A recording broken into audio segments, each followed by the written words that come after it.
প্রথম দুই ম্যাচের দুটিতেই পরাজয়। আইএল টি-20 লিগে শুরুটা একদমই ভালো হয়নি তাসকিন আহমেদের শারজাহ ওয়ারিয়র্সের। অন্যদিকে টেবিলের দুইয়ে থাকা গলফ জায়ান্ট তিন ম্যাচের মধ্যে জিতেছে দুটি। গুরুত্বপূর্ণ লড়াইয়ে আজ টস হেরে আগে ব্যাট করতে নামে তাসকিনের শারজাহ ওয়ারিয়র্স। ওপেনিংয়ে নেমে শুরুটা ভালো করতে পারেনি আগের ম্যাচের হাফ সেঞ্চুরিয়ান টম ক্যাডমোর। ৮ বলে মাত্র ৭ রান করে বিদায় নিয়েছেন আইরিশ পেসার মার্ক আদায়ের শিকার বনে। এরপর বিপিএলে নোয়াখালী এক্সপ্রেসের দুই সদস্য কুশাল মেন্ডিস এবং জনসন চার্লস মিলে জুটি গড়েন। দুজনে মিলে প্রাথমিক ধাক্কা সামলে খেলতে থাকেন দারুণভাবে। পাওয়ার প্লেতে তাসকিনদের শারজাহ ওয়ারিয়র্সের স্কোরবোর্ডে জমা পড়ে ১ উইকেটে ৪৮ রান।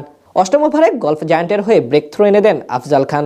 তার বলে লগনে লিয়াম ডসনের হাতে ক্যাচ দিয়ে সাজগড়ে ফিরে যান ১৫ বলে ২৩ রান করা কুশাল মেন্ডিস। সঙ্গী হারানোর খানিক পরে একই বোলারের বলে আউট হন ক্যারিবীয় ওপেনার জনসন চার্লস। ফলে আবারও বিপাকে পড়ে যায় শারজাহ। সেখান থেকে ধীরে সুস্থে ব্যাট করতে থাকেন শুভম রানজানে। তিনি খেলেন ২১ বলে মাত্র ১৭ রানের ধীরগতির ইনিংস। তার সাথে অবশ্য টিম ডেভিড চালিয়ে খেলে ২ বাউন্ডারির সাহায্যে এনে দেন ১৪ বলে ১৯ রান। কিন্তু ততক্ষণে রান রেটের চাপে পড়ে যায় ফ্র্যাঞ্চাইজিটি, যেখান থেকে উদ্ধার করেন প্রোটিয়া অলরাউন্ডার ডেউইন প্রেটোরিয়াস। ক্রিজে এসে ঝড় তোলেন গলফ জায়ান্ট বোলারদের বিপক্ষে। লোয়ার অর্ডারে নেমে দুটি ছক্কা ও দুটি চারের সাহায্যে তার সাজানো মাত্র ১৭ বলে ৩৬ রানের ইনিংসে ভর করে ১৫৭ রানের পুঁজি পায় তাসকিনদের দল। বল হাতে ৩ উইকেট নেন আয়ান আফজাল খান।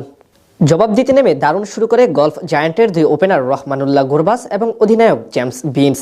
দুই প্রান্ত থেকে সমান তালে আগ্রাসী মেজাজে ব্যাট চালাতে থাকেন তারা। তৃতীয় ওভারে টিম সাউদির ৬ বলে আনে ১৭ রান। প্রথম ৩ ওভারে তাদের স্কোরবোর্ডে জমা পড়ে ৪০ রান।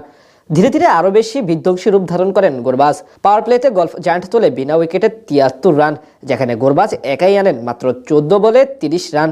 অষ্টম ওভারে এসে প্রথম উইকেটের দেখা পায় তাসকিনদের শারজাহ ওয়ারিয়র্স।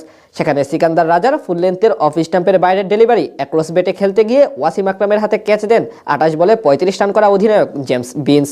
তবে এক প্রান্ত থেকে তাণ্ডব অব্যাহত রাখেন গুরবাজ। মঈন আলীকে সঙ্গে নিয়ে নতুন করে জুটি করেন ডানহাতি এই ওপেনার, যার সুবাদে ধীরে ধীরে ম্যাচ থেকে ছিটকে যায় শারজাহ ওয়ারিয়র্স। যদিও ১৩তম ওভারে ১৪ রানে বিদায় নেন মঈন আলী, কিন্তু এতে বড় কোনো বিপত্তি ঘটেনি।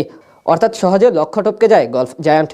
বিপরীতে তাসকিনকে না নেওয়ার খেসারতটা একেবারে হারে হারে টের পায় শারজাহ ওয়ারিয়র্স, কারণ তাদের সব বোলাররা ছিলেন ব্যর্থ।